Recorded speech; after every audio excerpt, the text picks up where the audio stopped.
Hello and welcome back to the Squared Circle with me, David Aloka. And me, Joe Woodler. That's right, we are back after a very long hiatus. You understand what I'm saying? I don't know, people, if it's my fault, if it's Joe's fault. Let's say it's both of our faults, all right? Life has been lifing, we've been busy, but the boxing world hasn't stopped or slowed down, has it, Joe?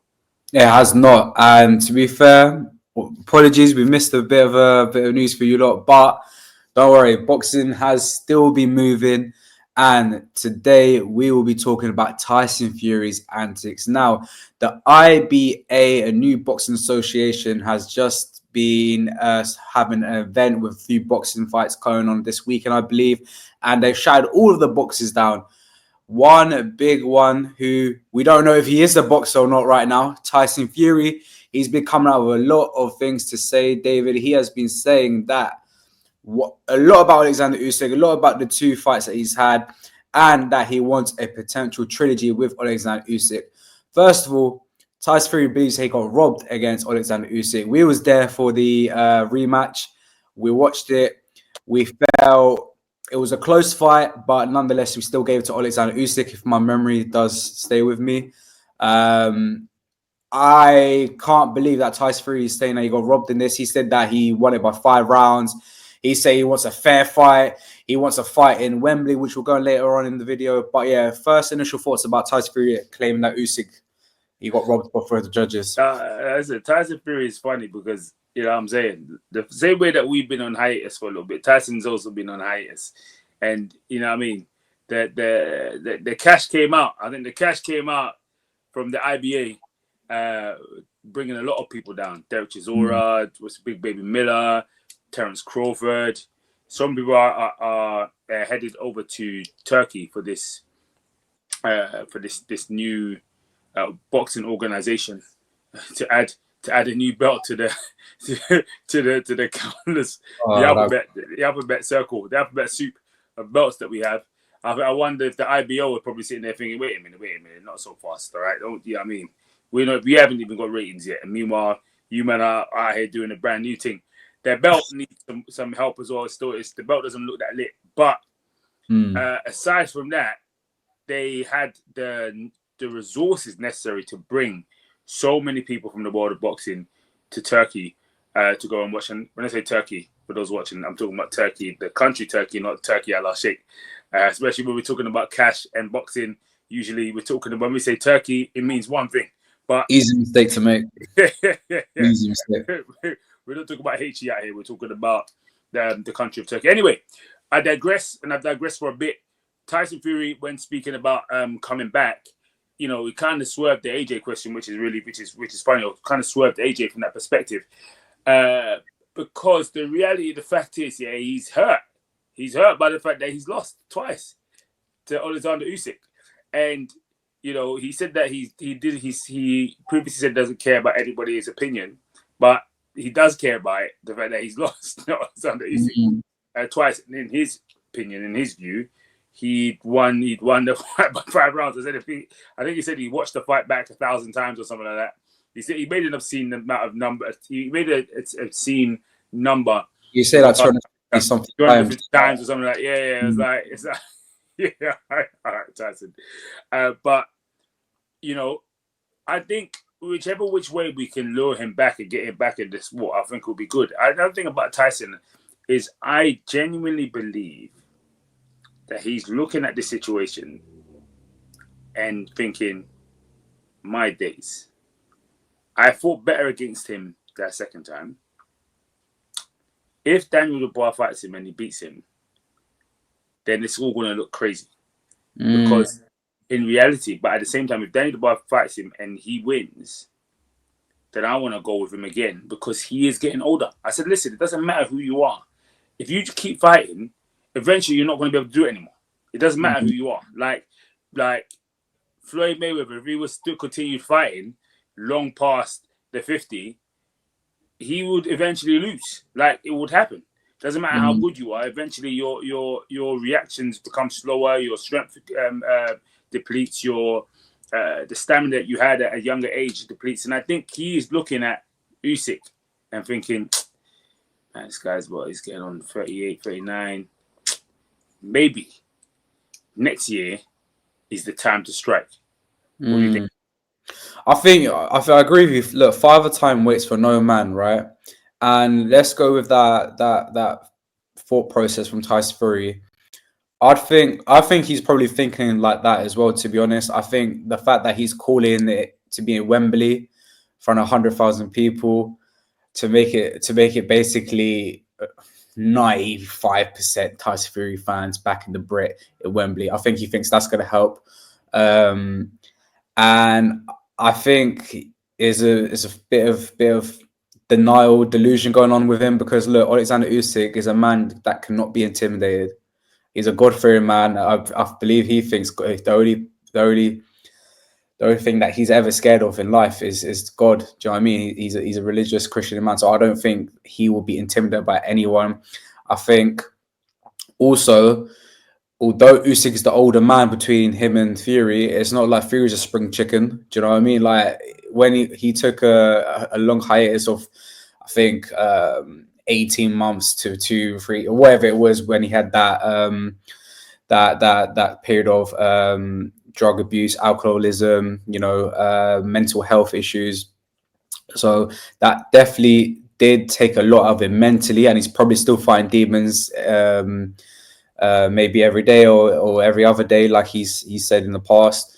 That's just mentally, but physically, talking about Father Time, he has put a lot on himself physically that is very detrimental for his boxing career. So although I feel like, let's just take Anthony Joshua for example, right? Tyson Fury, Anthony Joshua, I believe they're near enough the same age, or maybe like a year apart, but I think they're the same age. And although I think Fury's got a better IQ, you feel Anthony Joshua will can do more on the clock than Tyson Fury, and that's because of the physical impact he's put on his body, especially the weight gain as well, where he was up near 30 stone basically. So yeah, although if that Fury does think that, it's not the wisest thing to think. It's not going to make that fight any easier if it does happen. And in all honesty, I don't think anyone, including myself, really need to see that fight. The second fight, I thought Usyk won it. I think you thought Usyk won it as well. I need to look at the back of the video. The video's on YouTube if anyone wants to check out our review watching that fight in Saudi Arabia. And call me crazy, I actually think the first fight was much closer than the second fight. And I think a lot of people would disagree with that from what I've seen in the comments. But I generally thought the first fight was closer. So the fact that he's saying that the second fight was more of a fight favored towards him is a bit crazy to me. But it is what it is. And, speaking about AJ, the ironic thing about it is that you're right what you said earlier. He hasn't been speaking about Anthony Joshua a lot. He's been speaking about Daniel Dubois more than Anthony Joshua, which is weird to me. And he actually said, one of the few things he said about AJ, if the Usyk fight doesn't happen, it'll be AJ. Now, my question to you is, would it be more likely to see an Oleksandr Usyk trilogy or an Anthony Joshua first fight? I think that is totally up to Tyson Fury. And I think Tyson Fury wants to get his lick back against Oleksandr Usyk. So I think that more than a fight with AJ, he wants to fight Usyk. And I think if he can fight Usyk again, and do I think Usyk will do it again? Yeah, I think Usyk will do it again. I think he'll be up for it. He's getting paid. He's getting the money. He'll be like, yeah, I'll do it again. Like he does it. Nice. Yeah. He's said in the past that he'll do it again. He said after the Daniel Dubois fight, for my final fight, I would either do the trilogy with Tyson Fury or the trilogy with Anthony Joshua. So Oleksandr Usyk has said that he's down for that fight. But he's, like I said, he's got a tough challenge July 19th, literally in a few weeks' time against Daniel Dubois, so at Wembley Stadium as well. So yeah, my man's just a Brit slayer, but we'll see.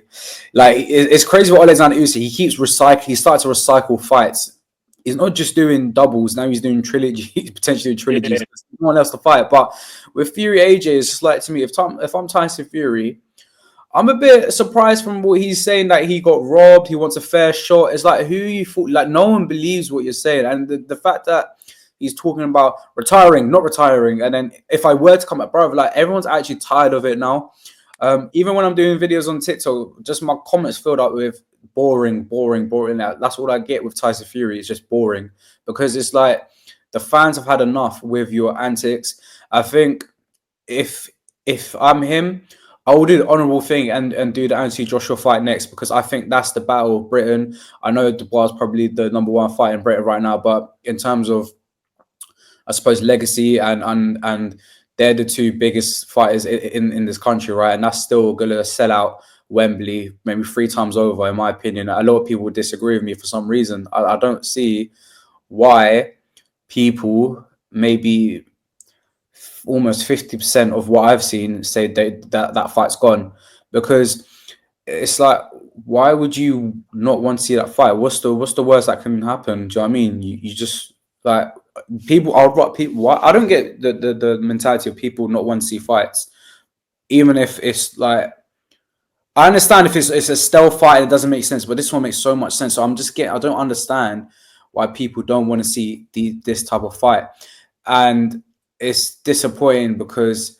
I think Tyson Fury's made people feel like this, in honesty, by longing it out. I've always said if it does happen in 2025, it's never going to happen, and I genuinely still believe that. Although 2026 looks like people are saying it will happen in. But you'll be back. You'll be back in the game again. When he's back in the game, he's gonna suck you in again to making you believe that it's gonna happen in 2026, and then we might still be back in 2027. Who knows? He's the king of longing it out. He's the king of longing it out. He longs out what he's able to, or what he likes to, and sometimes for him, the governing bodies have been like kind to him, in essence, or I'll say the WBC, I should say, when it comes to him longing certain things out from that perspective. But I think it's a fight that we probably will get. Or Tyson Fury is also the kind of guy that can be annoying and not give it to us because we want it that bad. Do you see what I'm saying? Unless AJ has something AJ has something, then maybe he would. But saying that, there's some news from AJ, isn't there, Joe? There is. Anthony Joshua has recently just said that he's ready to take the heavyweight division to Storm, and he's basically included that he's going to fight the fights that need to happen, and every fight that he will take is going to be a big fight. Do you know what? Let me just read that tweet out so I can give it to you properly rather than starting like a donut. It seems like AJ's got a new lease of life. He's been infused by the good period of time he's taken off, and I think he's need to be back in the game again. That's not. So Anthony Joshua says, I took my time out to ensure I come back fully active, fully ready to go and to take the division by storm. I'll take whatever fights are needed. Every fight is a big fight. So it seems that he's basically saying anyone, anywhere, anyhow. Yeah, I'm glad to hear it. I think contrary to Carl Froch's beliefs, I think heavyweight boxing needs these characters. It needs an Anthony Joshua in the mix. It needs a ready, powerful, focused Anthony Joshua, and it needs us to be able to see what he's got left to give. So I'm excited. I'm excited by the news. We know that every fight with Anthony Joshua really is a big fight in any case, and there are so many potential opponents. There's obviously the retired Tyson Fury. There's Daniel Dubois. There's the likes of Joseph Parker. Got again a renewed, revamped Joseph Parker. You got AJ versus Zhilei Zhang, still a big fight. AJ versus Wilder is still a big fight. AJ versus Bacoli is still a big fight. AJ versus there are so many names that AJ versus Big Baby Miller, big fight. There are loads of names that would sell out or would gain interest. People will complain that people like Carl Froch will do what Carl Froch does and say nobody wants to see this, a bunch of bums, and you'll get the likes of Simon Jordan chatting. But the reality is, they know that AJ brings the money. He brings the eyeballs. He brings the sexiness to the sport. He brings the what's the word? He brings the je ne sais quoi to boxing that had been missing for many years, and he still holds that allure. He still holds that prestige. He still holds that name. So even when Usyk said that he'd come back and after Daniel Dubois he'd fight AJ, or give AJ the third fight, I thought, yeah. I like that. I'd like to see that. We've got Daniel Dubois and Usyk coming up pretty soon, as well. What's your thoughts surrounding all of the preparation that's come out of that so far? It's been extremely quiet, to be honest. I'm really surprised how quiet it's been. Recently, Oleksandr Usyk got rid of Alex Krasik, didn't he? So I don't know what happened there. I'm a bit surprised that happened. But to be fair, how long have we got left now? We got literally, what is it? We literally got 16 days left till that fight happens. So I'm really, really surprised. 16 days there, just over 2 weeks. Yeah, I'm really surprised that there's not enough publicity, I suppose. I don't really know what's happened.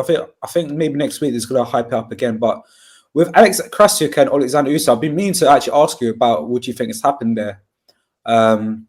So I think a few weeks ago, Alex Krasik confirmed that him and Oleksandr will not be working together anymore.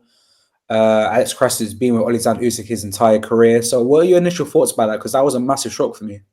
Yeah, no, it was a massive shock. Sometimes this happens during the latter stages of a fighter's career where, it's time for him to start making as much money as he can and not have to pay so many other additional people. You understand what I'm saying? Now, that's the reality. You got to give 10% to your trainer, then you also have a manager, and then you got a promoter, and then, you understand what I'm saying? There's a lot going on. So that with your purse, you might take home 60-70%, you might take home 60%, depends on how many people you have, that have like certified guaranteed percentages of what that looks like. And at the latter stages of your boxing career, a lot of fighters start to, it's time to start thinking about your retirement fund. Start thinking about what that looks like. So I get it. Hopefully it was an amicable split from that perspective. But it would be strange to not see Alex Krasik about. So I feel like I'll still see him about, unless the split wasn't an amicable one. I'm sure that I'd still see him about because he is still in the business of boxing.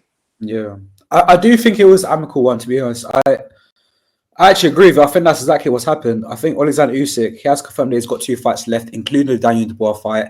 I think he's thinking, let me rake in the most amount of money possible and, go leave the sport of boxing with the most amount of money possible. So I actually think it was an amicable one.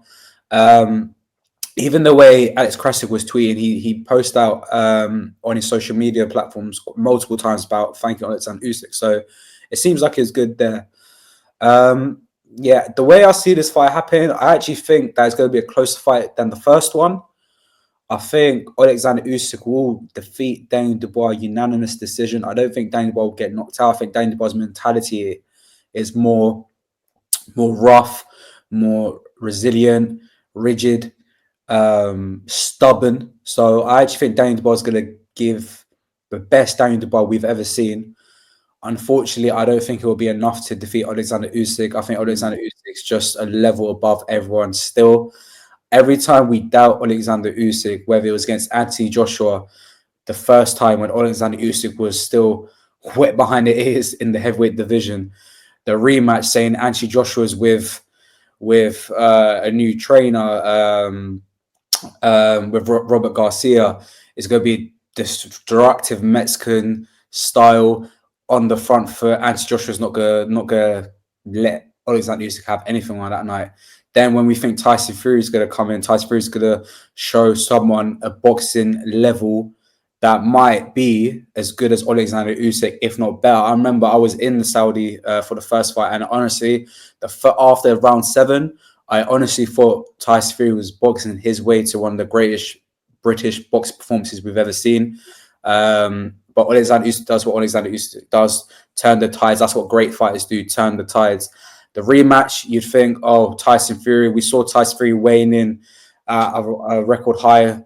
Although he was wearing clothes, he looked a lot bigger. We thought he was going to put weight on him like the Deontay Wilder 2 fight with Tyson Fury. I'm not saying that Deontay Wilder is Oleksandr Usyk. Definitely not. I'm just saying that the smaller guy, the bigger guy was gonna be there, because there's the famous saying in boxing that a good big guy always beats a small good guy. Oleksandr Usyk basically, destroyed that type of thinking. Still didn't do enough. Now Daniel Dubois, the famous low blow, and everyone always talks about that being Oleksandr Usyk's probably only dispute in his career, and now he's facing Daniel Dubois and basically going to put that to bed. A lot of people ignore what happened after the low blow, where Oleksandr Usyk knocked Daniel Dubois out with a jab. People love to forget that part, but now Oleksandr Usyk going to Daniel Dubois' back garden and fighting him there at Wembley Stadium. You know, let's see if Daniel Dubois can do it, man. We are going to see indeed. We're going to have so many more videos between now and then, loading you guys up and letting you know exactly what's going down in the world of boxing and in the build up for this fight as well. Make sure you hit that subscribe button. Make sure you follow the Squared Circle TSC Boxing across all areas of social media. I'm talking Twitter, X, Instagram, TikTok, everywhere. And yeah, listen, we're back. We're back in business, baby. We'll be back in the studio again soon. We're going to be having guests. There's loads of action coming down on the TSC Boxing YouTube. So keep it locked. I've been David Aloka. I've been Joe. You've been watching the Squared Circle, and we'll see you again next time. See you later, guys.